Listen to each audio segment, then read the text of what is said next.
Buenos días, chicos, ¿me escuchan? Buenos días, profe, sí se le escucha. Gracias. Bueno, nos quedamos aquí en lo que era la parte del poder calorífico. ¿Dudas hasta aquí, muchachos?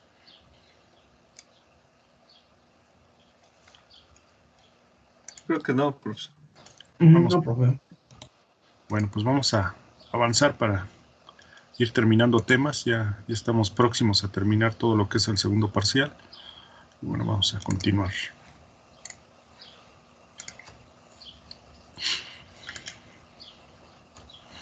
Bueno, otra característica de las máquinas térmicas, muchachos, como les había comentado, es que experimentan un ciclo. Estos ciclos de potencia los vamos a estudiar precisamente en el tercer parcial. Y para poder realizar este ciclo necesitan algo que se llama fluido de trabajo. El fluido de trabajo en su mayoría es aire. Actualmente hubo un tiempo en que se utilizaba más el líquido, que en pocas palabras era agua. Se le hace calentar, se expande y obviamente en esta expansión tenemos un producto de presión por volumen que para nosotros en ingeniería significa trabajo en un fluido. Y obviamente es así como de una máquina térmica nosotros obtenemos trabajo, que es lo que nos interesa. Hay algunas consideraciones que se van dando. La primera es, bueno, el trabajo neto de un motor de combustión interna va a ser el trabajo que me proporciona dicho motor menos el trabajo que recibe el motor. Esto es muy importante. Los motores, cualquier tipo de motor, no funcionan solos. Necesitan que nosotros proporcionemos alguna clase de energía para que ellos también puedan comenzar a funcionar. Y por lo tanto, realmente el trabajo que me va a entregar un motor es el trabajo que él me entrega menos el trabajo que yo le doy. En pocas palabras, como está así en esa fórmula. Esta fórmula es muy básica, lo vamos a estar utilizando en muchos ejercicios. Entonces, por favor, ténganla ahí como referencia. La otra es que el trabajo total va a ser igual al calor que yo le proporciono. Es una relación igual. El trabajo que el calor que se le proporcione al motor menos el calor que rechace, eso también será una medida de la proporción del trabajo que produce una máquina térmica. Bien, ahora también vamos a tener otras relaciones que son importantes para el cálculo de la tasa de transferencia de calor de la fuente.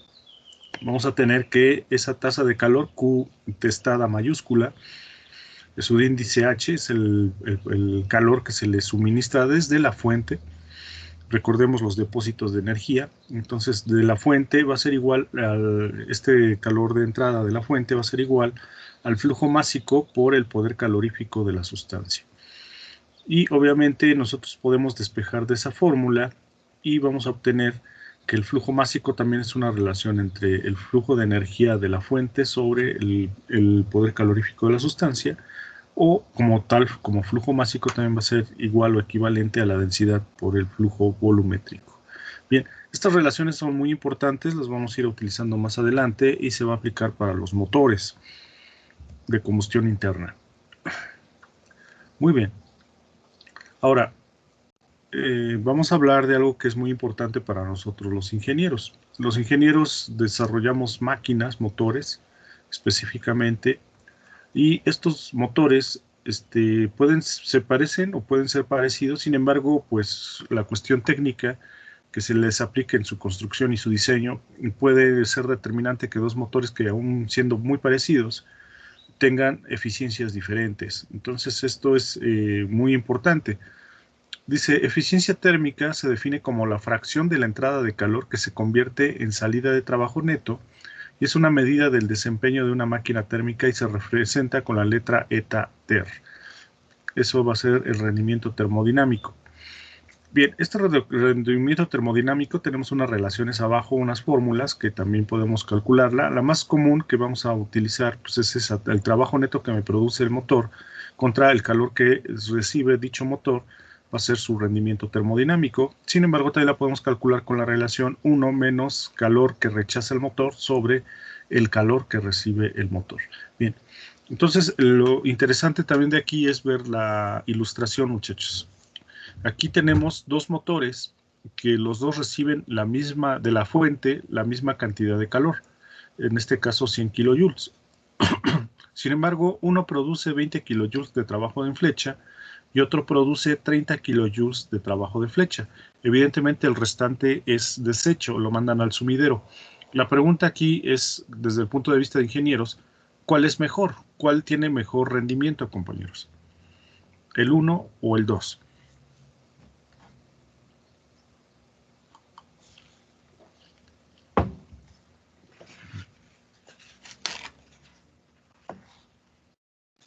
Pues el 2, ¿no?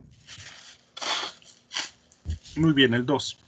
Si yo hiciera la relación o el cálculo del rendimiento, yo veo que el 2 tiene un rendimiento del 30%, mientras que el otro es el del 20%. Entonces, evidentemente, el motor 2 aprovecha mejor la energía calorífica y convierte más esa energía calorífica, una mayor parte la convierte en trabajo de flecha, mientras que el resto lo manda al desecho o sumidero. Bueno, bien contestado. ¿Dudas hasta aquí de esto, muchachos? No, profe. No, profe.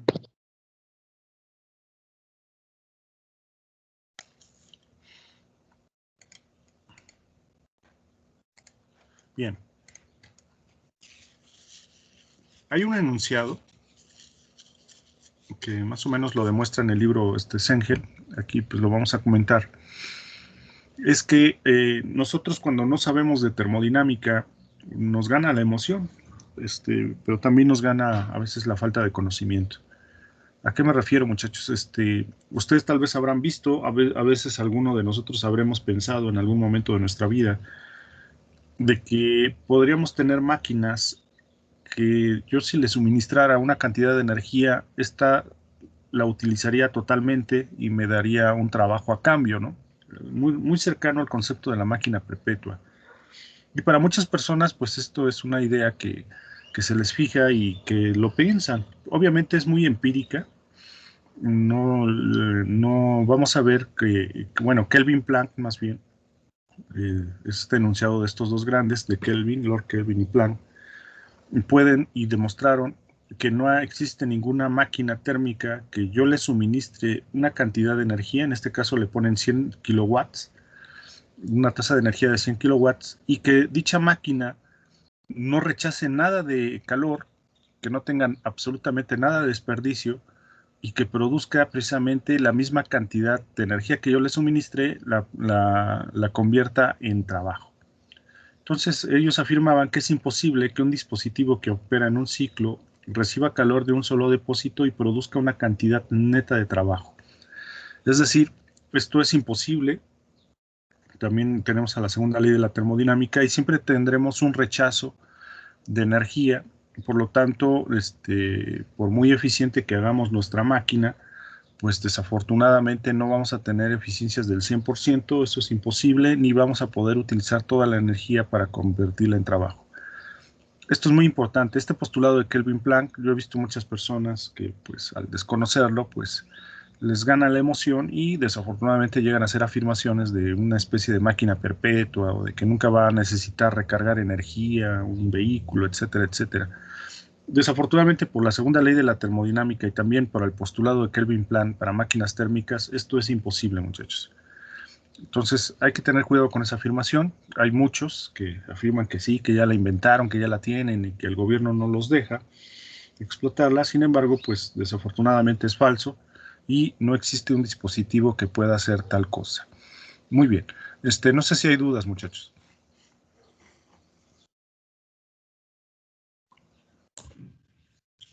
Ninguna. Muy bien. Ahorita vamos a hacer unos ejercicios. Por favor, ¿me ayudan a capturar esta imagen? Ahorita lo hacemos. Pasamos a la pizarra.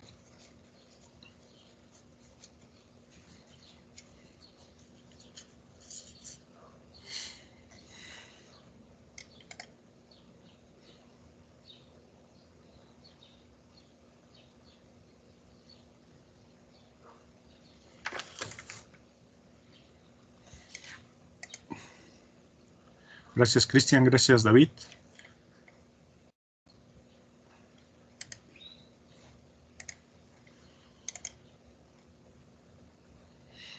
Y también vamos a hacer este otro ejercicio. Por favor, nuevamente les pediría que si me pueden ayudar a hacer la captura de la imagen.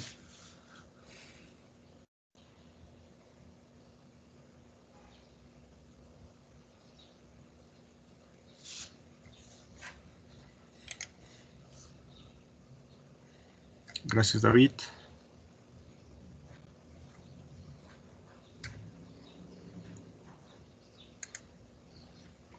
Bien, ahorita regresamos con estos ejercicios. Bien, un poquito dentro de este tema tenemos los que son los procesos reversibles e irreversibles. Hablamos de la eficiencia, que no es posible tener un dispositivo que me entregue o que yo le entregue una cantidad de energía y este dispositivo a su vez me entregue totalmente también la misma cantidad de energía. Ahora, vamos a hablar de procesos reversibles e irreversibles. Chicos, ¿han visto este dispositivo? Se llama péndulo de Foucault. No sé si lo han visto. Yo nunca lo había visto antes, profesor. ¿No? Los demás. Yo no lo he visto. No, yo tampoco. Pero me han platicado que hay uno ahí en la biblioteca que está por el queso. ¿Cómo? Se me va el nombre. Ahorita no lo recuerdo bien. Dicen que hay uno, yo no lo he visto, pero pues obviamente si varios chicos lo dicen es que debe de ser cierto. Es un péndulo de Foucault, entonces como ustedes saben, yo cuando tomo una masa, le elevo una altura, obviamente está suspendida en una cuerda, pues va a hacer un movimiento pendulatorio. Al principio pues no parece la gran cosa, pues lo vemos, se puede ver y pues, hasta ahí. Sin embargo, al pasar el tiempo se va viendo cómo va tomando una especie como de giro. Y como ustedes pueden ver, ahí hay unas como especie de esferas alrededor. Es un círculo. Y conforme pasa el tiempo, el péndulo va a ir, digamos así, tirándolas. Las va a ir tocando. Y esto demuestra que obviamente el movimiento no es solamente rectilíneo, sino que también, bueno, con esto se demostró en su tiempo, precisamente por Foucault, que el planeta Tierra giraba, tenía un giro, ¿no? Esto estaba en movimiento porque obviamente pues el péndulo marcaba este tipo de movimiento. Miren, ahí está lo que les quería explicar en el GIF. Obviamente, pues si tomamos un breve periodo de tiempo, pues no se nota, parece que nada más está haciendo un movimiento rectilíneo, pendular. Sin embargo, lo que sucede es esto, ¿no? Genera una especie de rosa. Hay otros péndulos que he visto yo que le ponen arena, y entonces con la arena van marcando ese trazo. Muy bien, bueno, ¿y por qué estoy hablando de un péndulo? Ahorita vamos a verlo. Estamos hablando de procesos que son reversibles e irreversibles. Nosotros en nuestra mente, pues hemos idealizado, hemos visto que puede haber procesos que son reversibles, es decir, que no obedecerían a la segunda ley de la termodinámica y que obviamente pues daría la ventana a máquinas que pudieran funcionar casi de forma infinita o incluso acciones como regresar en el tiempo. Ahora, ¿yo qué necesitaría para que eso pudiera ser posible? Eso le llamaría yo un proceso totalmente reversible. ¿Y qué necesito para que exista ese proceso totalmente reversible? Aquí tendríamos que ir a las definiciones de la termodinámica de qué era un sistema. Pregunta, chicos, ¿recuerdan qué era un sistema para termodinámica?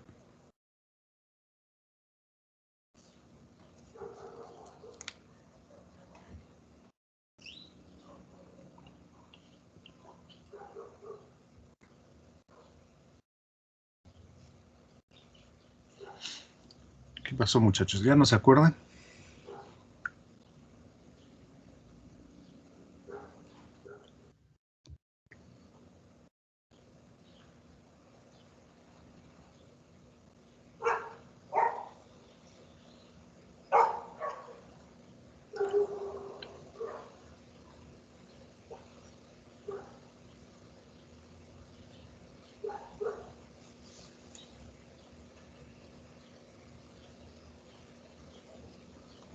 Hola, chicos, ¿están ahí o ya se fueron? Es la cantidad de materia que hay en un espacio seleccionado, ¿no, profe? Más o menos, pero sí te faltó más, compañero. Está muy sencillita. ¿Se acuerdan que? Es más, ahí va una pista, una papa. ¿Cuáles son los 3 elementos de un sistema para termodinámica?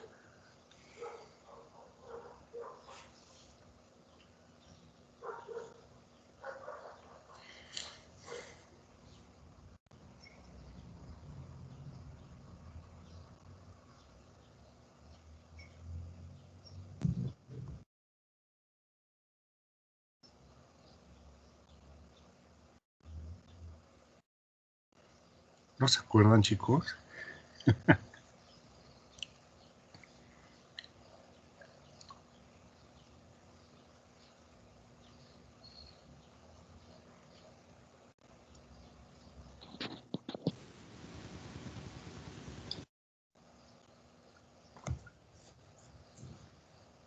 Bueno, Oye, yo recuerdo que había sistemas abiertos, cerrados. ajá. Pero la definición de sistema, la básica. Ah, Hasta las dibujé una papita, que en termodinámica un sistema es como una papa.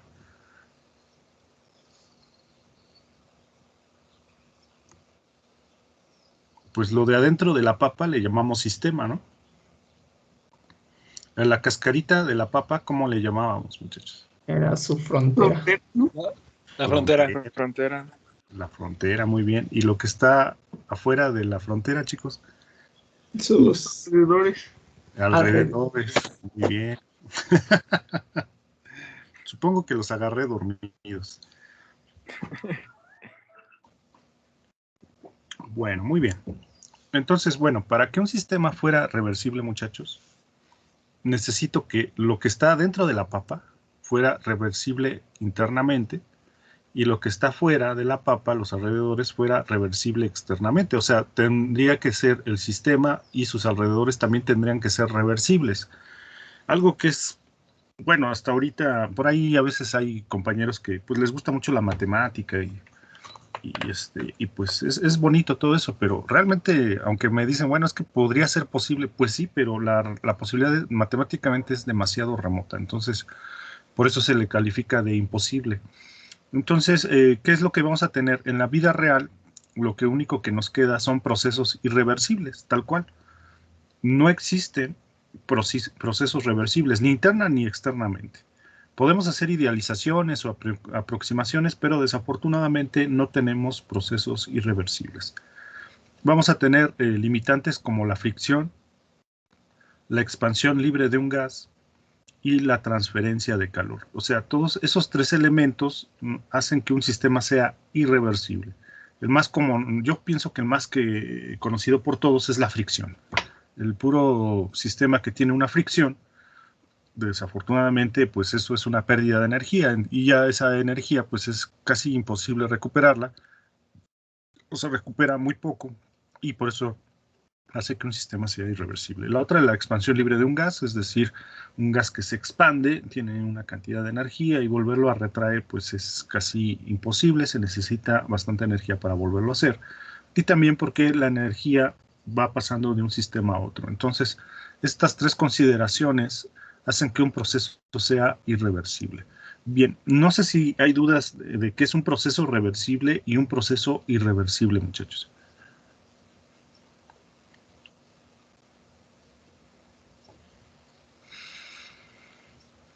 No, profe. Ninguna.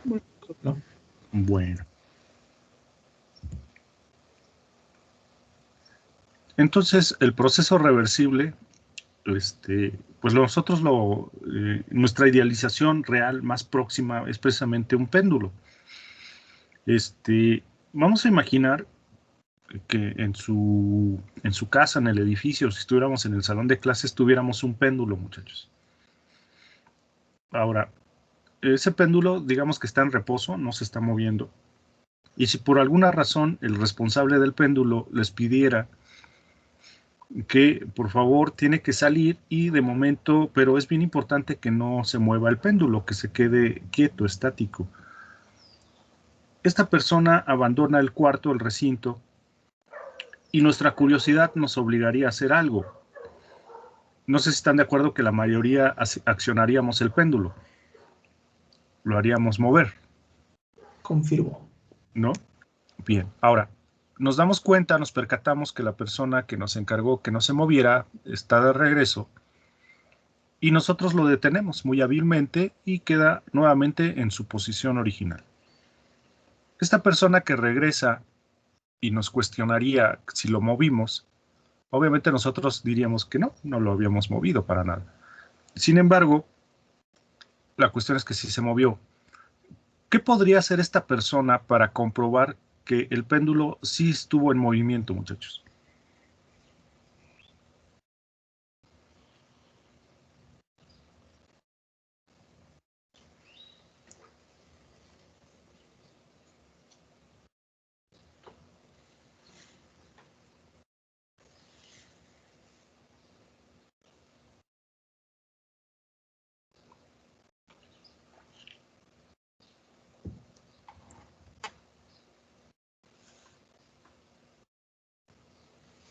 Es complicado, ¿no? Es difícil.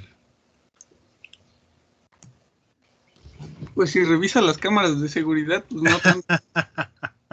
Bueno, pero no tenemos ese equipo, compañero, de cámaras de seguridad.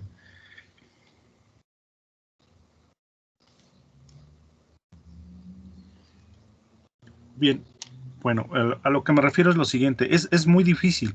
La única forma en que podríamos nosotros comprobar es que ese movimiento, esa fricción, habría generado un muy ligero y muy breve calentamiento en el cuarto. ¿Sí me explico? Sería la única forma que podríamos trazar de que ese péndulo se movió. De otra forma es casi imposible, es un proceso que no deja rastro y es lo que más se acerca a un proceso reversible. No sé si me explico, muchachos. Sí. Sí se explica, profe. ¿Sí queda claro? O sea, es lo que nosotros tendríamos como... Puede haber más, definitivamente, pero digamos que el proceso bandera, el proceso más significativo cercano a un proceso reversible sería el de un péndulo. Muy bien. Esto es bien importante en su formación de ingeniero, muchachos. ¿Qué dice ahí? Los procesos reversibles en realidad no ocurren en la naturaleza. Son idealizaciones de procesos reales. Los procesos reversibles se pueden aproximar mediante dispositivos reales, pero nunca se pueden lograr. Es decir, todos los procesos que suceden en la naturaleza son irreversibles. Bien, entonces tengan mucho en cuenta eso. Y bueno, parece un poquito vacilada, ¿no? Pero nos indica que un proceso irreversible se define como un proceso que no es reversible. Bueno, pues es una lógica, pero así está definido, ¿eh? Si ustedes gustan, pueden verlo también en el libro. Y ahí nos marca lo siguiente. Es posible lo siguiente. Tengo una lata de refresco que está a 20 grados Celsius y la saco bueno, la temperatura ambiente está a 20 grados Celsius y yo la saco del refrigerador y vamos a imaginar que tiene una temperatura de 5 grados Celsius. Lo más común es que esta suba a 20 grados Celsius, que vuelva a equilibrarse con la temperatura ambiente. La pregunta es, aquí fíjense lo que dice abajo en el inciso B, dice un proceso de transferencia de energía imposible. Yo podría sacar una lata de un congelador, muchachos, y que ésta se congele más, o sea, que se ponga más fría. ¿Sería lógico eso? No, porque ya no hay nada que lo enfríe. Pues Es correcto. Recuerden que la segunda ley dice que la energía tiene dirección, o sea, eso sería un proceso imposible. Muy bien.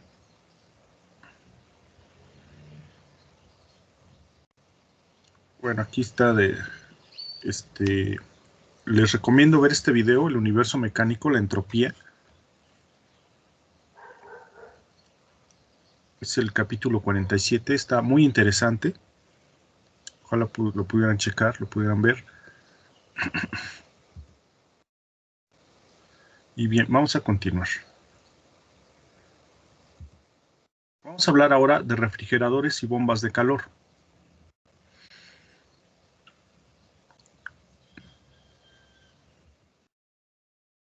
Bien, ¿por qué ver este tema de refrigeradores y bombas de calor? Bien. Aquí, como ustedes pueden ver, los refrigeradores y bombas de calor, vamos a tener una gran aplicación de ellos. En específico también, por ejemplo, los refrigeradores. Nosotros, ¿cómo lo podemos utilizar esto en la industria aeronáutica? Bueno, tenemos cada vez más un uso muy amplio de aplicación de la que son los materiales compuestos. Los materiales compuestos para poder fabricar una aeronave tienen que ser moldeados, tienen que ser producidos en cuartos que les llaman cuartos limpios. Estos cuartos limpios tienen que tener una temperatura de 20 grados aproximadamente, y para poder mantenerla esa temperatura recurren a aires acondicionados. Estos aires acondicionados van a utilizar precisamente estos principios de lo que es la refrigeración. También debemos de recordar que en aviones de pasajeros, pues obviamente vamos a tener una cabina que va a estar climatizada, y para tener esa cabina y tanto para las computadoras de la aeronave, también vamos a tener que necesitar de sistemas de aire acondicionado, y pues obviamente necesitamos este concepto de refrigeradores. ¿Qué es un refrigerador? Dice: la transferencia de calor de un medio que se encuentra a baja temperatura hacia otro de temperatura alta requiere de dispositivos especiales llamados refrigeradores. Entonces, el refrigerador, muchachos, es interesante, es importante, porque hace lo contrario de una máquina térmica. Va a llevar ahora el calor de un depósito de baja hacia uno de alta. O sea, va a tener el sentido contrario que el de una máquina térmica. No sé si esto se explica, muchachos. Sí, profe. Gracias. Bien. ¿Cómo funciona un refrigerador? Bien, un refrigerador, aquí tenemos tanto un esquema de Zengel, que es muy interesante, es el técnico, y otro que también es técnico, pero desde el punto de vista de un operador que se dedica a la refrigeración. Aquí vamos a utilizar, pero están los dos mostrando exactamente lo mismo. ¿Cómo funciona el refrigerador de su casa, un sistema de refrigeración? Bueno, aquí podemos ver las fórmulas, los esquemas, perdón. Y aquí podemos observar que todo va a comenzar en el punto número 1, que es después de la válvula de expansión. Para esto también vamos a utilizar el refrigerante, que ahorita el refrigerante más conocido es el refrigerante 134A. Bien, este refrigerante en el punto 1, o después de pasar la válvula de expansión, se encuentra casi líquido y tiene una temperatura y presión muy bajas. Va a comenzar a correr por un serpentín que le llamamos evaporador, y entonces cuando nosotros le hacemos circular una corriente de aire a través de un ventilador, esta corriente de aire o aire que se encuentra dentro de una cámara, que puede ser nuestro refrigerador, para poderlo imaginar, o un depósito, pues vamos a decir que cerrado, ese aire que se encuentra en el interior lo hacemos circular por este evaporador, y este aire, pues vamos a decir que está caliente, o sea, tiene una temperatura ambiente mínimo. Cuando pasa por ahí, por el evaporador, lo que va a hacer el refrigerante es que va a absorber esa energía. Esa es una de las características que tienen los refrigerantes. Van a absorber inmediatamente la energía, de tal forma que le van a quitar esa energía a ese aire, y ese aire va a pasar por el evaporador más frío, es decir, va a salir de ahí más frío. Y entonces la energía con la que el refrigerante, al pasar por el evaporador, pues va a incrementar su energía. Por ejemplo, ahí dice más 3 grados Celsius. Y llegamos al punto 2. ¿Cómo va a salir del evaporador el refrigerante? Bueno, sale en un estado gaseoso a baja temperatura y baja presión. Y obviamente el aire que está circulando pues va a ir cada vez más reduciendo o quitándole la energía calorífica que tiene, y va a salir cada vez más frío hasta que llega a una temperatura que obviamente un termostato de un refrigerador lo hace detener el mecanismo. Bien, para hacer un poquito más eficiente y para darle movimiento a este fluido, tiene estas dos funciones. Tenemos un compresor que es un cilindro émbolo, donde va a entrar este refrigerante en estado gaseoso, pero aún con baja temperatura y presión, y lo que va a hacer precisamente el compresor es elevar su presión y su temperatura. Entonces entra al 3, al refrigerante en estado gaseoso, nos lo va a entregar con una alta temperatura y presión, y este lo va a mandar a otro serpentín que le llamamos condensador. Este condensador va a tener la peculiaridad de que se va a encontrar en el exterior, por llamarlo así, y lo que va a pasar es que cuando nosotros hacemos circular el refrigerante por este nuevo serpentín llamado condensador, lo que va a provocar es que la temperatura y la presión con la que, más bien la temperatura con la que llega el refrigerante, pues le va a quitar parte de esa energía calorífica, y obviamente la va a expulsar. Entonces, y se va a sentir si ustedes no sé si lo han hecho atrás de su refrigerador, o cuando han ido al súper, a veces algunos de los estantes o refrigeradores quedan de lado y se siente una corriente de aire caliente. Bueno, pues esa corriente de aire caliente precisamente es parte de la energía calorífica que está subtrayendo del entorno, y obviamente la está rechazando al sumidero, que es el medio ambiente. Y finalmente va a llegar a un tanque, y en ese tanque se va a acumular, va a tener una alta presión y temperatura aún, aunque parte de la temperatura ya se le ha quitado, y en este tanque vuelve a estar en un estado líquido, y va a pasar por una válvula de expansión, y en esta válvula de expansión nuevamente va a tener, le va a quitar su presión y parte de su temperatura, y va a volver a regresar, de tal forma que esto es un ciclo. Los refrigeradores son motores y son dispositivos muy, muy eficientes, llegan a durar muchísimo tiempo si se les da un buen uso y un buen trato, y evidentemente es una de las máquinas más eficientes. Bueno, pero regresando al punto, este es el principio de funcionamiento de un refrigerador. No sé si hay dudas, muchachos.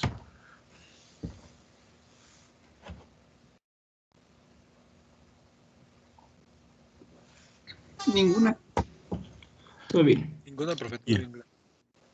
Bueno. Entonces, este es el esquema que quería mostrarles. El refrigerador toma, es que es curioso, ¿no? Pero la poca energía calorífica que ustedes imaginen que hay dentro del espacio refrigerado, lo va a tomar. Va a tomar esa cantidad de energía el refrigerador. Obviamente el refrigerador, pues la mayoría de nosotros lo enchufamos al contacto, el cableado eléctrico. ¿Y por qué hacemos eso? Porque va a haber un trabajo de flecha que va a hacer accionar el cilindro émbolo que está dentro del motorcito de nuestro refri, y va a tener todo el proceso que acabamos de explicar, y el calor que subtrajo del depósito de baja lo va a rechazar y lo va a mandar al depósito de alta. O sea, va a ser todo lo contrario a lo que hace una máquina térmica. Bien, ahora, el refrigerador no va a tener rendimiento tal cual como lo conocemos en las máquinas térmicas. Va a tener algo que se le llama coeficiente de desempeño, o COP. Y por ejemplo, dice COP-R, que significa coeficiente de desempeño del refrigerador. Y vamos a utilizar por lo regular, pues estas fórmulas, que 1 sobre QH sobre QL-1, para poder medir o calcular el rendimiento de un refrigerador. Muy bien, entonces como dice ahí, el objetivo de un refrigerador es eliminar el calor del espacio refrigerado de un espacio enfriado, o sea, va a estar sustrayendo constantemente el calor. Bien, ¿dudas hasta aquí de lo que es un refrigerador, muchachos? Ninguna, profe. Ninguna, profe. Muy bien, vamos a continuar. Luego vamos a tener otro concepto que es, pues es chistoso, es lo contrario al refri, pero vamos a ver que funcionan igual, que es la bomba de calor. ¿Qué es una bomba de calor? Pues es un refrigerador que la salida la ponemos al revés. Me gusta mucho esta caricatura que muestra Sengel. Era, no recuerdo bien el nombre de los personajes, creo que era Pita y ya no me acuerdo el nombre del varón, pero es una pareja y esta pareja, bueno, salía en los periódicos, esta miniserie animada, o cómica más bien. Y bien, aquí pues ella le está haciendo una ironía. Hay una ventana, se ve, ahí dice aire acondicionado, y ella le dice, cariño, estás acondicionando el aire del exterior, está siendo sarcástica. ¿Por qué? Porque lo conectó al revés, el aire acondicionado. Y él dice, no, estoy calentando la casa. Lo que significa es que es muy, muy, muy claro lo que es la idea de la bomba de calor. Nosotros ahora cuando tenemos espacios que queremos calentar, porque digamos que están muy fríos, lo que podemos hacer es poner como un aire acondicionado, pero al revés, de tal forma que el rechazo de energía calorífica, pues ahora lo da hacia la zona interior que nosotros queremos calentar. Pero es precisamente el mismo principio de funcionamiento que el de un aire acondicionado. No sé si queda claro qué es la bomba de calor, muchachos.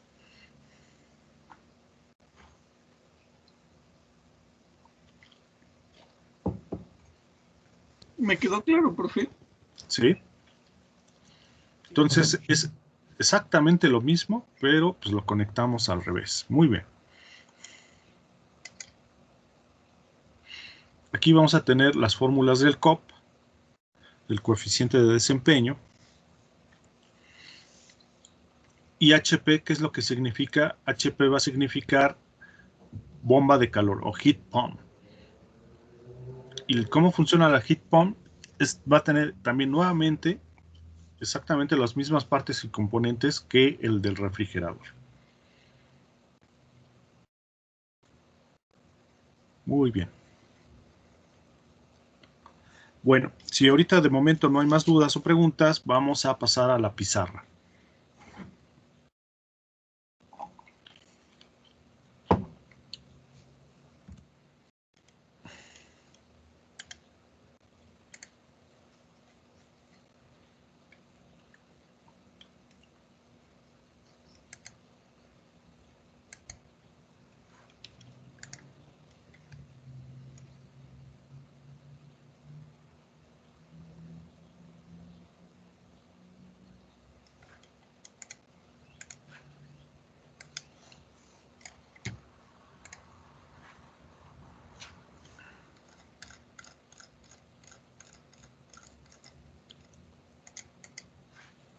Bueno, pues ya estamos en la pizarra. Vamos a comenzar con el problema 6-21.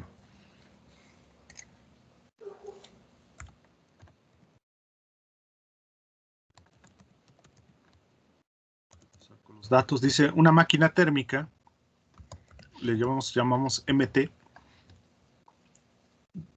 tiene una eficiencia térmica del 40%.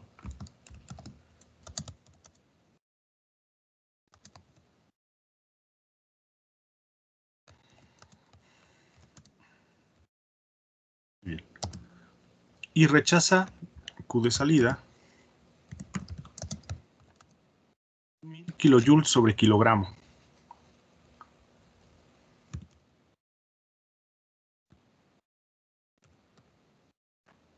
de calor. ¿Cuánto calor recibe? Es la pregunta.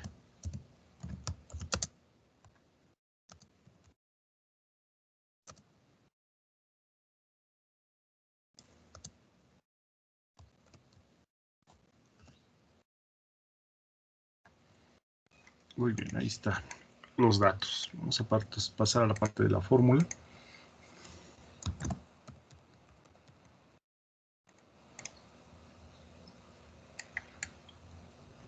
Muy bien.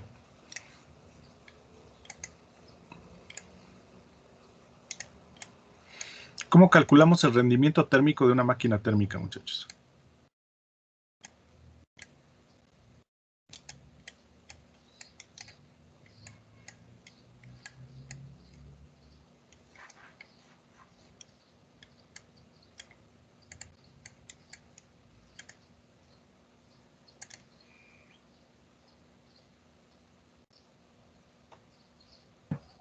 Es 1 sobre, digo, no, 1 menos Ajá.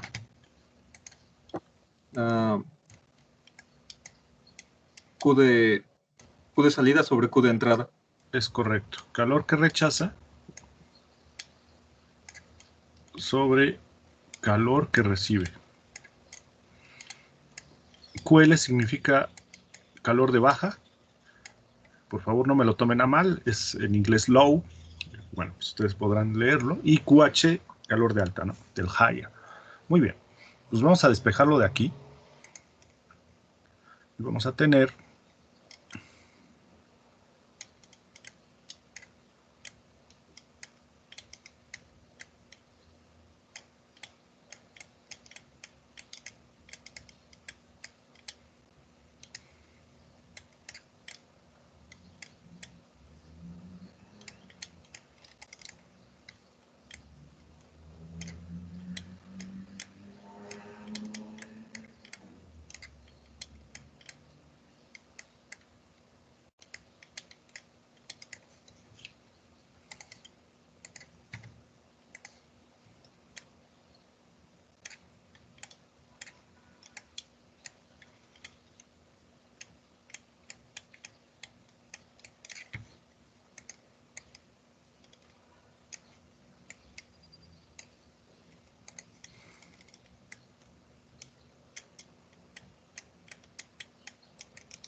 con todo esto, chicos.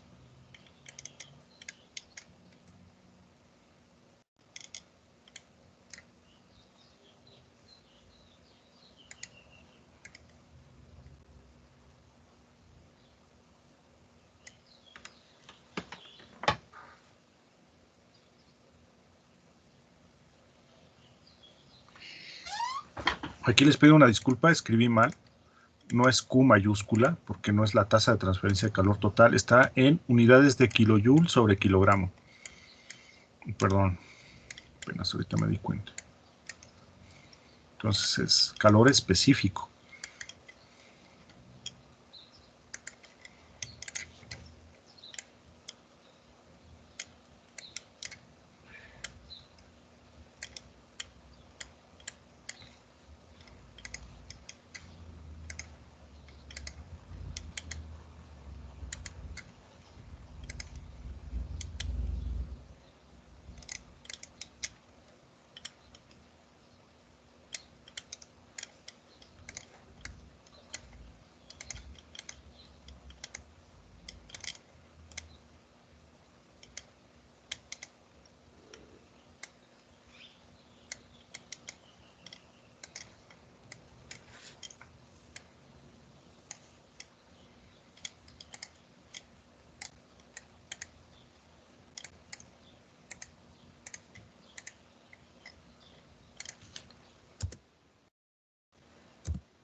¿Ya lo calculó, chicos?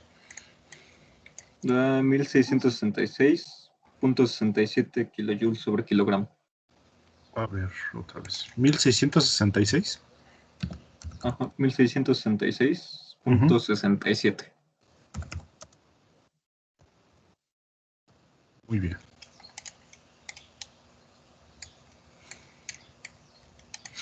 Muy bien, aquí una pregunta. ¿Por qué sabrías que tu resultado es correcto, compañero?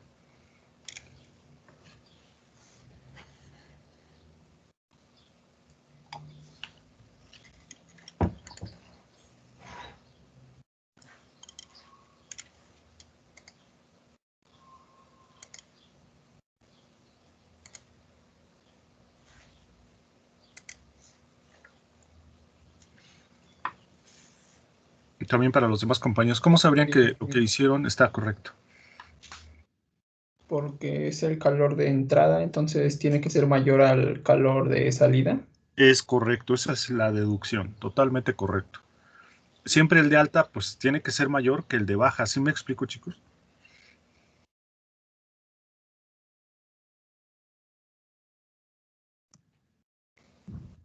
Sí. Obviamente tal vez pues, puede haber errores de dedo y todo ese rollo, pero también algo que nosotros tenemos como referencia es que por fuerza el calor de alta tiene que ser mayor que el de baja. Muy bien contestado, muy bueno. Bueno, vamos a continuar, vamos con el siguiente ejercicio.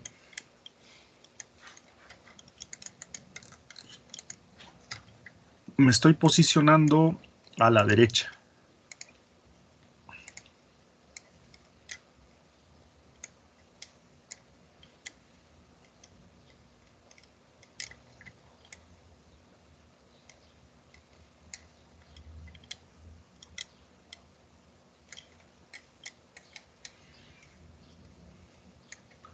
Vamos a hacer el problema 6-23.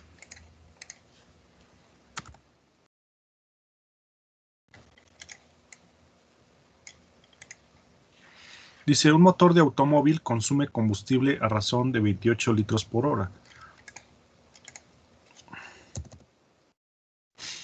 ¿Esa qué unidad es, muchachos? 28 litros por hora.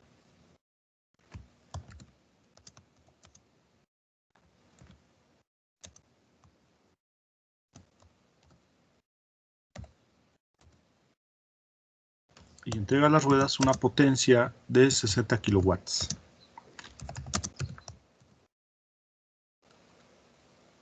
Si el combustible tiene un poder calorífico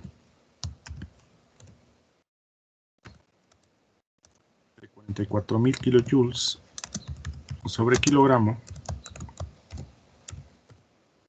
determine la eficiencia del motor. Es lo que nos está pidiendo.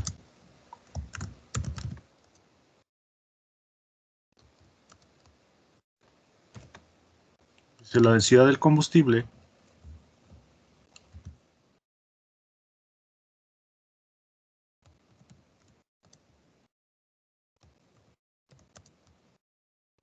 es de 0,8 kilogramos sobre litro. Bueno, ahí están los datos. ¿Qué quedamos que era el 28 litros sobre hora, muchachos?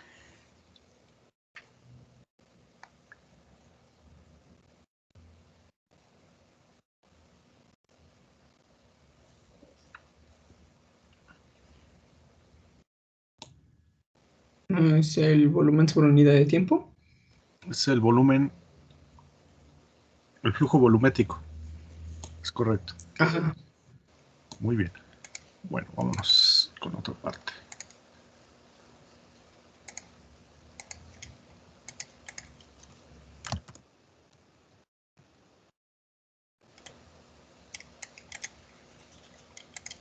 Nuevamente, para el rendimiento de una máquina térmica, ¿qué fórmulas puedo tener, muchachos?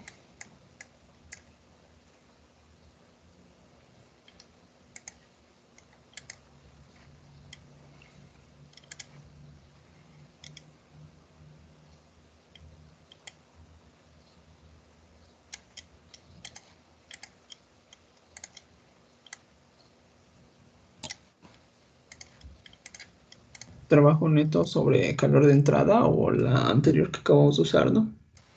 Son dos opciones, muy bien contestado. No hay una sola opción, hay dos opciones. Una es el trabajo neto que produce el motor, que ya me lo da, ¿no? De 60, en este caso es la potencia, 60 kilowatts, sobre el calor que le suministramos. No sé si alguien tiene alguna duda, chicos.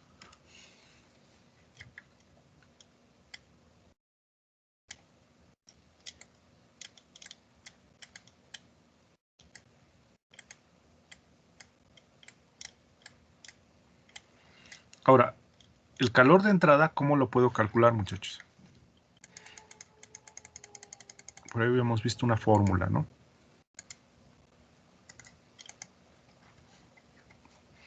Es el flujo másico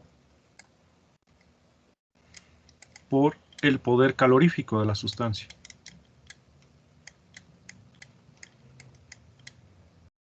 ¿Y el flujo másico cómo lo podemos calcular, muchachos?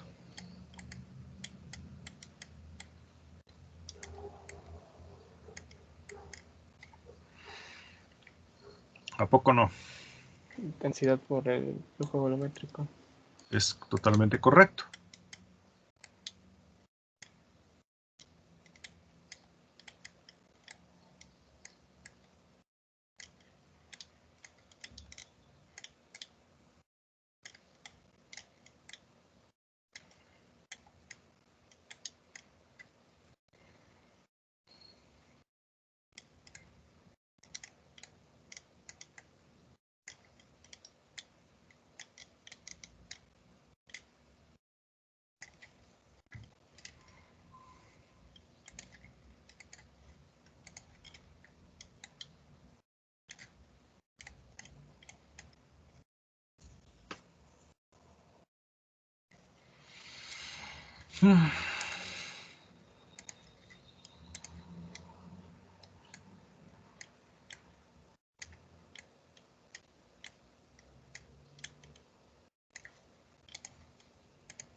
Con todo esto, muchachos, el flujo másico.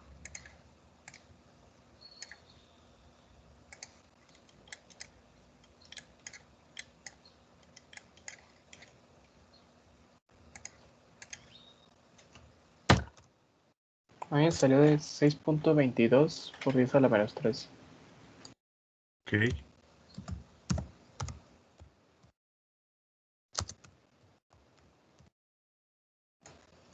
Flujo másico, ¿verdad? Sí, señor. 22.4 kilogramos en segundo.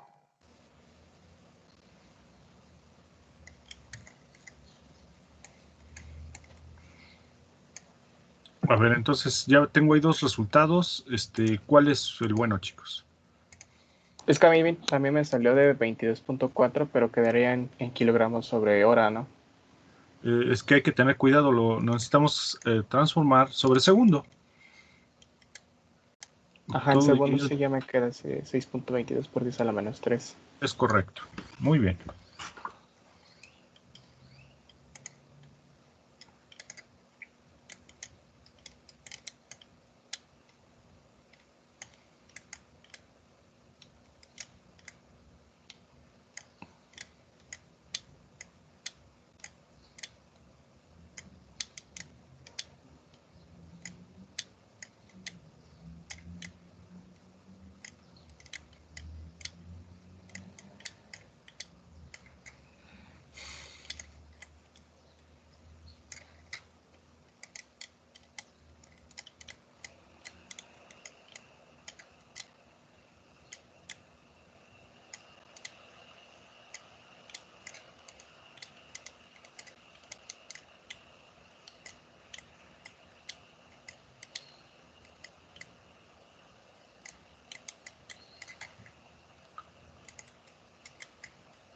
¿Cuánto nos da esto, chicos?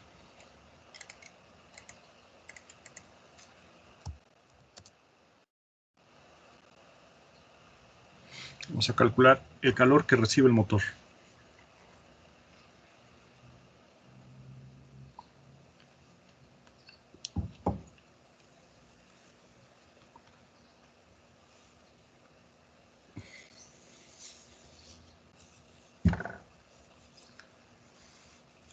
$273.68 kilowatts.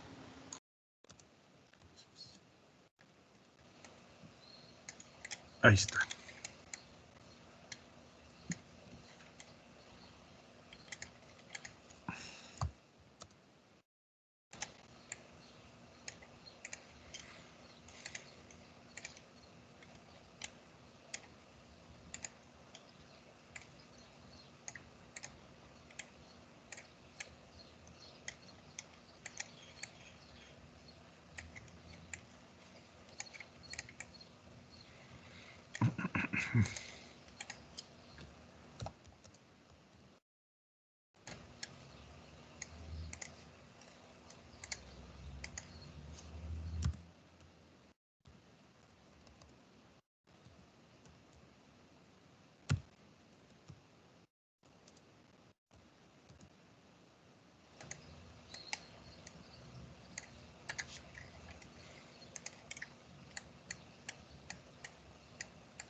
¿Cuánto da esto, muchachos? 21.92.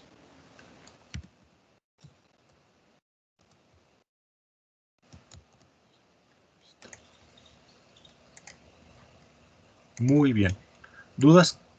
¿Preguntas?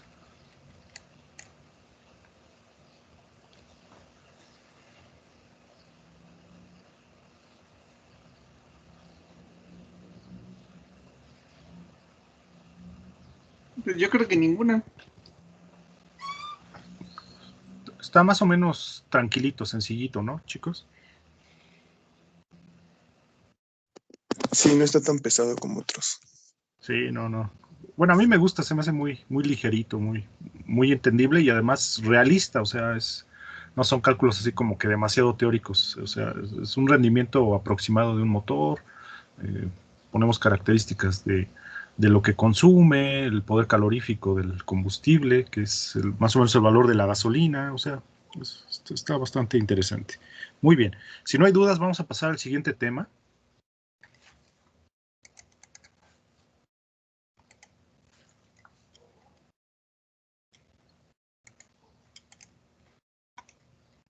Y vamos a comenzar a hablar del ciclo de Carnot.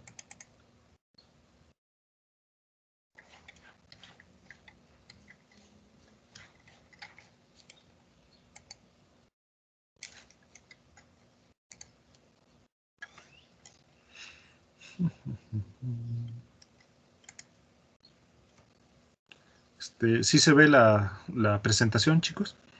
Sí, profe. Ok. Bueno, vamos a terminar ya los temas, capítulos del parcial 2 y cerramos con el ciclo Carnot. Vamos a hablar rápido de qué es el ciclo de Carnot. Bueno, la idea es muy amplia, aunque los conceptos son a veces abstractos y sencillos, como se quisiera ver, pero importantes. O sea, Carnot, como ustedes saben, para la termodinámica es el padre, es una de las referencias más importantes. Y bueno, la idea es que resuelvan problemas relacionados con el ciclo de Carnot. Son ciclos ideales. Es probable que a lo mejor en su vida no lo vuelvan a aplicar. Suena medio rudo, hasta feo, pero ¿qué es lo importante? Lo importante es que tengan la conceptualización, porque como ingenieros, si no tenemos esta referencia, este máximo conceptual, pues realmente tampoco todo lo que hagas en tu vida, pues como que te va a fallar porque no sabes de dónde nacen o por qué es tan importante Carnot al ponernos la referencia máxima. Bien, vamos a empezar a hablar por el ciclo de Carnot y su importancia en la ingeniería. También vamos a ver algunos principios de Carnot. Vamos a hablar qué es la escala termodinámica de la temperatura. O sea, Carnot, dentro de muchas de sus aportaciones, va a poner los lineamientos para la escala absoluta de temperaturas, que es la que utilizamos en forma científica hoy en día.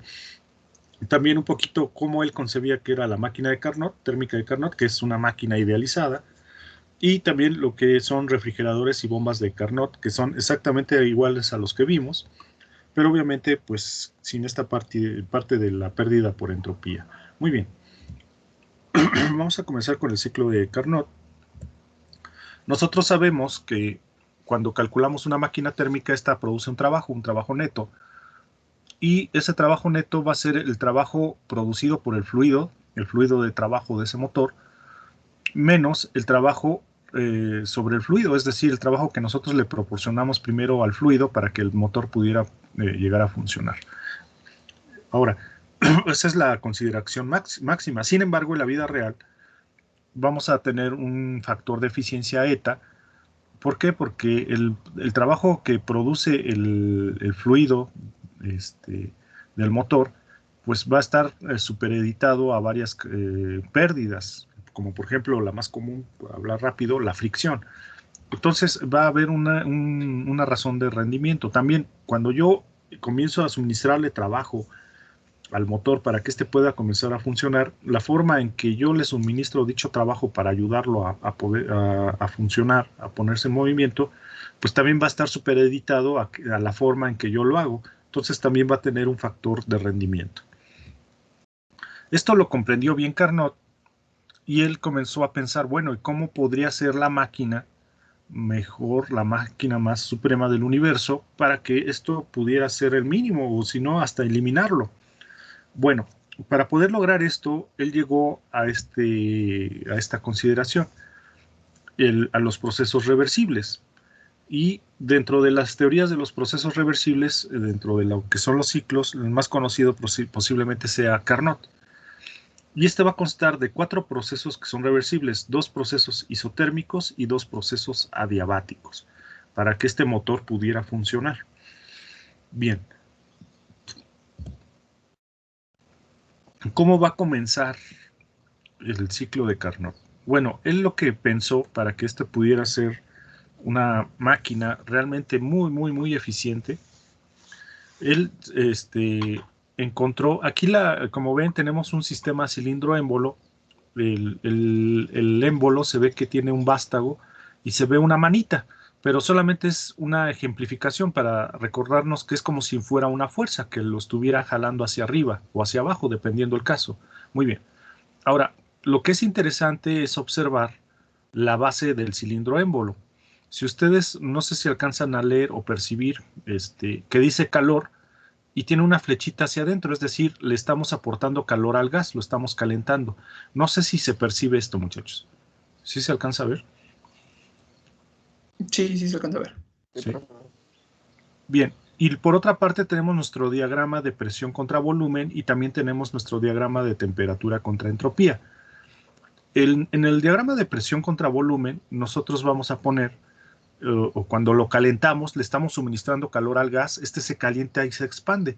Es decir, va a pasar de un volumen 1, va a incrementar su volumen a un volumen 2. Eso es lo que está sucediendo. Vamos a imaginar que todo el calor se transfiere al gas y no hay ningún tipo de pérdida hacia los alrededores. Como no hay ningún tipo de pérdida, entonces en el diagrama de temperatura contra entropía, la entropía permanece constante. Vean que el proceso de 1 a 2 es una línea recta en color azul y permanece constante. A esto le llamamos una expansión isotérmica reversible. No sé si hay dudas de esto, chicos.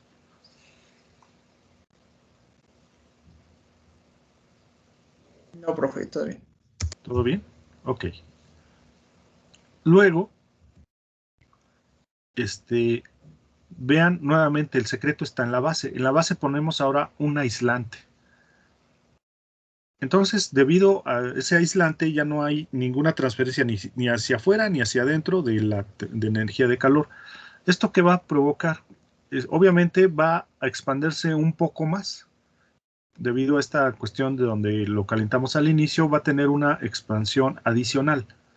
Este proceso se lleva de 2 a 3. Como ustedes pueden ver, hay un ligero incremento también del volumen, es decir, hay una expansión, digámoslo así, extra, pero ahora el proceso es adiabático, es decir, ya no hay ni transferencia de calor ni hacia afuera ni hacia adentro.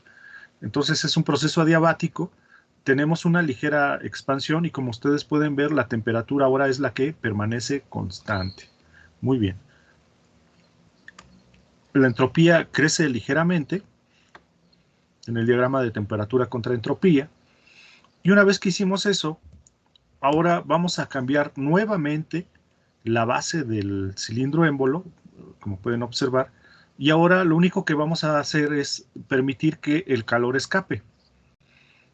Entonces tenemos ya ahorita el proceso de 3 a 4, donde entonces la entropía se va a mantener constante, va a disminuir su temperatura, es decir, se está enfriando.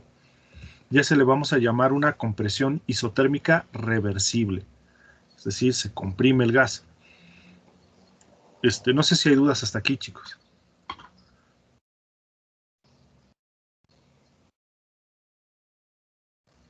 ¿Vamos bien? Vamos bien. Ahora, es un poquito difícil porque si ustedes me dicen, a ver, profe, un ejemplo de esto, pues no existe, ¿no? Es una idealización. Muy bien. Y por último, vean que nuevamente cambio la base del cilindro émbolo y tengo nuevamente una base que es aislada. Es decir, voy a tener otra vez un sistema que es adiabático. Nuevamente por la misma inercia y porque no hay ningún tipo de pérdidas, ligeramente se va a comprimir un poquito más. A esto le vamos a llamar una compresión adiabática reversible, va a tener una extra de compresión. Y vean que cómo nos va a quedar ahora el diagrama de presión contra volumen y el diagrama de temperatura contra entropía. Va a ser totalmente constante, son como, por lo menos el de temperatura contra entropía son rectos, no tendríamos ninguna pérdida por algún tipo de fricción o pérdida de calor, y por eso siempre nuestra entropía se mantendría constante. Y obviamente y lo que nos queda de trabajo neto sería el área que está comprendida entre los procesos 1, 2, 3 y 4. Ese sería el ciclo Carnot. Así funcionaría la máquina ideal, muchachos. Que obviamente pues es lo que nosotros como ingenieros quisiéramos construir para poder obtener, pues ahora sí que un motor que funcionara siempre, casi en forma, ¿cómo se llama? Infinita, ¿no? Sin pérdidas de energía ni de entropía. Pero obviamente sabemos que eso es muy, muy, muy difícil. Muy bien. ¿Dudas de lo que es el ciclo Carnot, muchachos?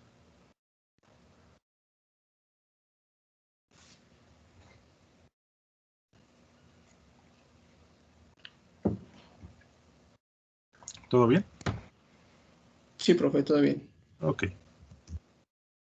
Vamos a hablar ahora de los principios de Carnot, que también son muy importantes.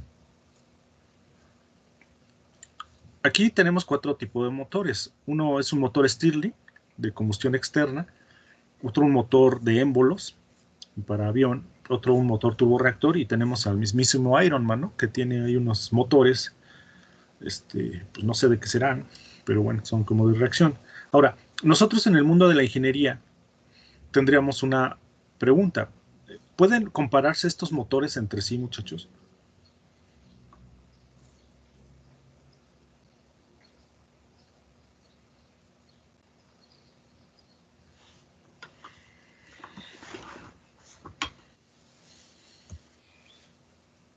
¿Ustedes qué piensan como ingenieros?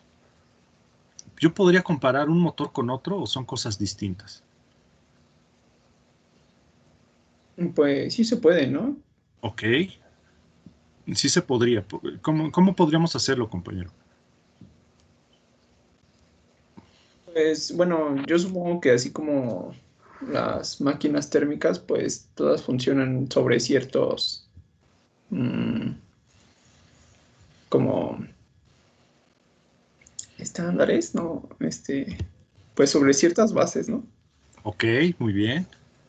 Buena respuesta. Sí, la respuesta es sí, sí se puede. Y por eso es que Carnot es tan importante para nosotros, porque sin el conocimiento que nos arrojó sus reflexiones, si a mí me preguntan, y suponiendo que, bueno, ahora lo sé, pero en su momento cuando no lo sabía, pues yo decía, pues es que es muy difícil, ¿cómo los vas a comparar, no? O sea, es lo que nuestra mente nos diría.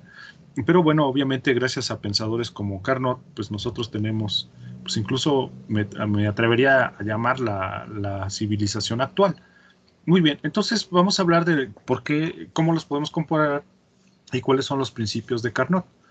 Muy bien, aquí tenemos, me gustaría primero que viéramos que tenemos 3 ejemplos de 3 máquinas y estas 3 máquinas van a recibir la misma cantidad de energía o temperatura de alta. Estas máquinas, una de ellas es irreversible y las 2 restantes son reversibles. No sé si hasta ahí es claro, si se alcanza a observar. Sí, profe. Muy bien. El primer principio de Carnot nos dice que la eficiencia de una máquina térmica irreversible es siempre menor que la eficiencia de una máquina reversible que opera entre los mismos 2 depósitos. Es decir, esto es un hecho consumado. No hay motor que sea reversible que le pueda ganar o que tenga mayor rendimiento que una irreversible. ¿Sí me explico, muchachos? O sea, la irreversible siempre va a tener menor rendimiento que una reversible. ¿Sí queda claro? Este es el primer principio. Sí, profe. ¿Sí? Bien. Entonces recuerden eso.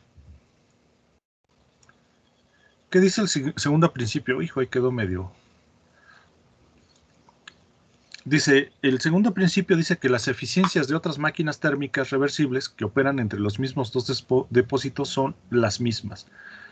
Entonces, si yo tengo dos máquinas reversibles, así sean muy diferentes, así sea Iron Man, si estas dos máquinas reversibles son reversibles, no importa cómo funcionen, sus rendimientos son iguales. Es el segundo principio de Carnot.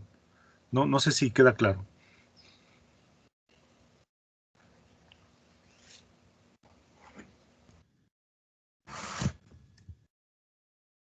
¿Sí para todos? Sí, sí. Sí, profe. Sí. Ok. Bueno, esos son los dos principios de Carnot. Acuérdense bien de ellos. Luego hay otra escala, otra aportación de Carnot, ahorita que estamos hablando obviamente de puro Carnot, que nos deja un legado que se llama la escala termodinámica de temperatura, que es la que actualmente utilizamos gracias a Sir Lord Kelvin. Él tomó los apuntes de Carnot y pues desarrolló la escala, que a lo mejor en una forma podría llamarse escala de Carnot, pero pues bueno, Lord Kelvin se la demostró y la hizo, y bueno, pues le llamamos ahora grados Kelvin, ¿no? ¿Por qué se define una escala de temperatura? ¿Acaso no existen unas? Pues sí, hay varias, hubo varios termómetros que utilizamos los seres humanos para poder medir la temperatura, pero tenían todos muchas deficiencias, ¿no? Por ejemplo, el primero pues es el agua, pero el agua tiene, si yo utilizo un termómetro de agua, va a tener dos deficiencias. Una, cuando son temperaturas por debajo del cero, pues se congela, ya no va a medir. Y si son temperaturas arriba de 100, pues hierve y ya tampoco va a medir. ¿Cómo lo pudimos corregir un poco? Con el mercurio, que tiene un punto de congelamiento y de ebullición más altos o más bajos, depende de cómo lo quieran ver. Y bueno, pues se trató de hacer.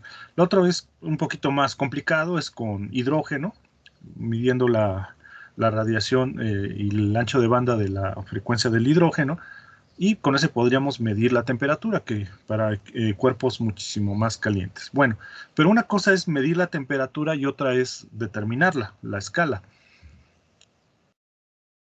Bien, esta demostración viene en su libro de Sengel, y recuerdan la clase de calores específicos que les había preguntado si calor y temperatura eran lo mismo. ¿A qué conclusión llegamos aquella vez, muchachos? ¿Es lo mismo calor y temperatura? No, ¿Por qué no, compañero? porque la temperatura, digamos, es una forma de medir el calor. Ajá, es una forma de medir el calor, pero entonces si mides el calor debe ser lo mismo, ¿no?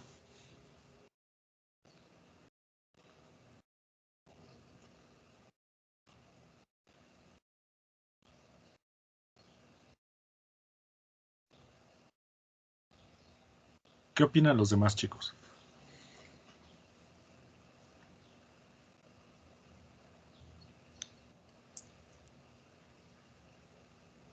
Bueno, igual digo que no. La ¿No? temperatura era la escala nada más, ¿no?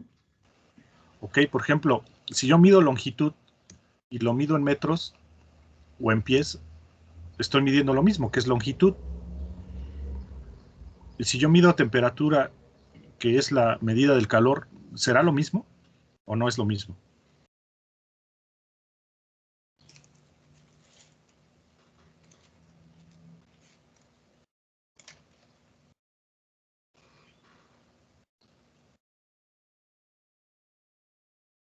¿Ya quieren la respuesta o alguien tiene alguna reflexión, chicos?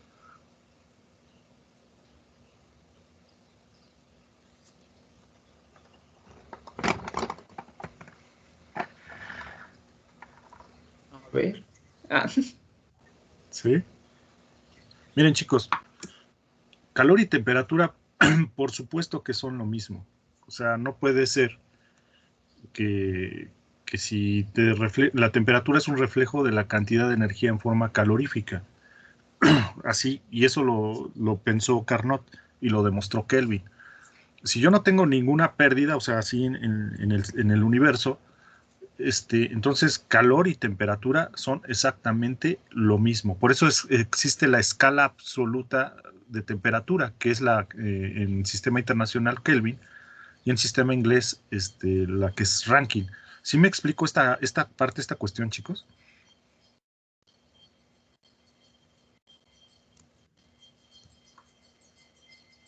Es decir, la temperatura está en función del calor, como lo muestra ahí en la fórmula 6-13. Ahora, ¿por qué decimos que no? ¿Se acuerdan cuál es la propiedad que tienen las sustancias, como los fluidos o los sólidos? Y por eso es que nos desconcierta de que la temperatura y calor no es lo mismo. ¿Cómo se llama esa propiedad, muchachos? De almacenar cantidad de energía.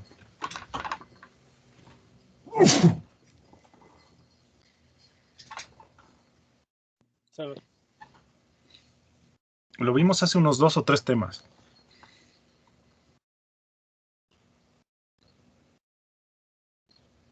Se llama calor específico. ¿Sí se acuerdan? Sí. Calor específico a volumen o a presión constante, que es la capacidad que tiene una sustancia de absorber energía, en este caso en forma de calor. Y por eso nosotros nos desconcierta y decimos que calor y temperatura son cosas diferentes. ¿Por qué? Porque hay cuerpos que tienen la capacidad de almacenar más cantidad de energía, de calor, y tener una temperatura diferente, y otros cuerpos que la rechazan casi inmediatamente y se calientan casi inmediatamente. Y es por eso que nosotros concebimos que calor y temperatura son cosas diferentes.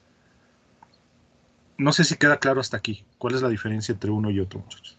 Esto es muy importante, ¿eh? ¿Sí, chicos? Sí, profe. Bueno.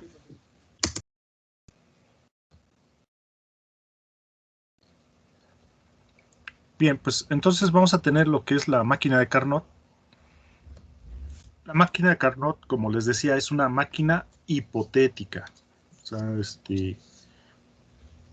no se ha podido construir, no la tenemos tal cual. Y vamos a tener 2 fórmulas para poder calcular eficiencia, pero tenemos que tener cuidado, muchachos, por favor. Se parecen, pero no son iguales. Si para cualquier tipo de máquina térmica yo puedo calcular su rendimiento termodinámico como la función de 1 menos calor que se rechaza al sumidero sobre el calor que recibe. Mientras que del otro lado, cuando yo quiero calcular la eficiencia de Carnot, entonces está en función de sus temperaturas. Es 1 menos temperatura de baja sobre temperatura de alta. Y esas van a ser las 2 diferencias. Recuerden, la primera es para cualquier tipo de máquina, mientras que la segunda es para calcular la eficiencia de Carnot. No sé si hay dudas hasta aquí, chicos.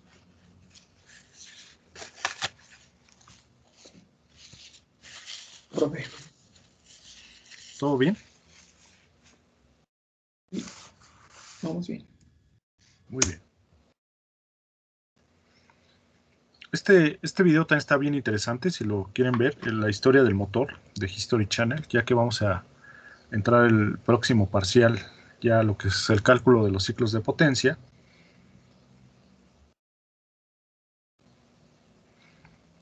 Y ahora lo que sí quisiera comentarles es que observa que la temperatura de baja y temperatura de alta en la ecuación 618 son temperaturas absolutas. Bien importante, muchachos, cuando utilicemos y vamos a calcular la fórmula de Carnot, no vamos a utilizar ni grados Celsius ni Fahrenheit, porque nos van a dar resultados con mucho error. Siempre vamos a utilizar para estos cálculos escalas absolutas.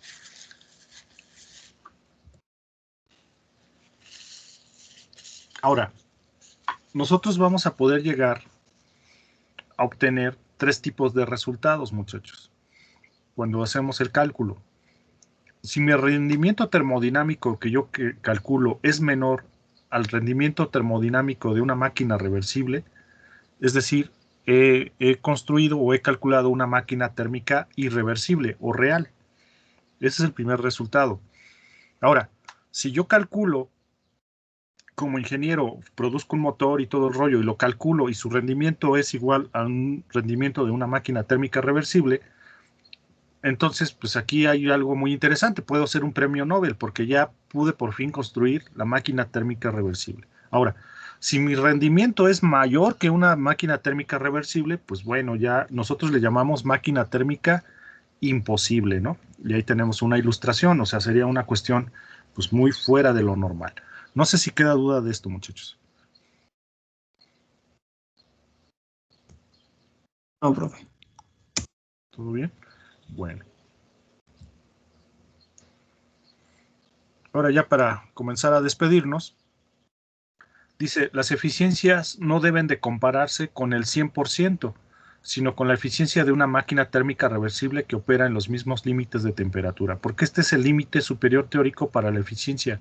No, muchachos, no existe eficiencias ni siquiera en Carnot del 100%. Ejemplo, vamos a hacer este pequeño ejercicio rápido con su calculadora y dice, ¿cuál es la eficiencia máxima de una central eléctrica a vapor que opera entre una temperatura de alta de 1000 Kelvin y una temperatura de baja de 300 Kelvin? Entonces, hagan 1 menos 300 sobre 1000 por 100. ¿Cuánto les da el rendimiento?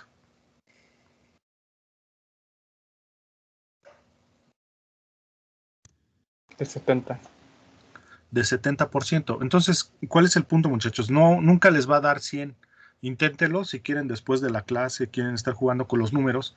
No va a haber rendimientos del 100%, aunque sea una máquina de Carnot. ¿Sí queda claro, muchachos?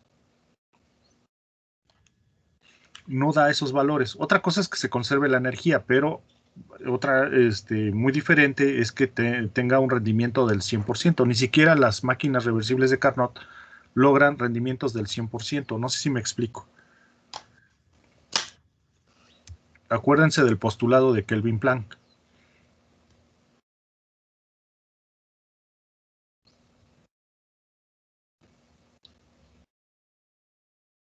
Bien. No sé si hay dudas hasta aquí, chicos. No, profe. ¿Todo bien? Sí, todo bien. Perfecto. Bueno, chicos, vamos a dejarle hasta aquí, ya casi es la media. Y nos vemos el miércoles esperamos poder ya cerrar el miércoles los temas. ¿Les parece? Oigan, profe, ¿el miércoles hay clases de qué? Ajá, ¿Perdón? el miércoles no hay clases. El miércoles no hay clases. Oh, Dios. Oh, cielos. Pues el viernes, ¿no? ¿O cómo ven? Suena razonable. ¿Suena El viernes. razonable? Bueno. Bueno, chicos, pues gracias. Entonces nos vemos el viernes. Profe. Solo Tenga que buen hasta día, luego. hasta luego. Hasta luego, chicos. Buen día a todos. Saludos. Hasta luego, profe. Buen día. Hasta luego, Hola, chicos. profe, buen día. Buen día, profe, se cuidan. Cuídense mucho, no tomen mucho. No tomo, gracias. Eso es todo.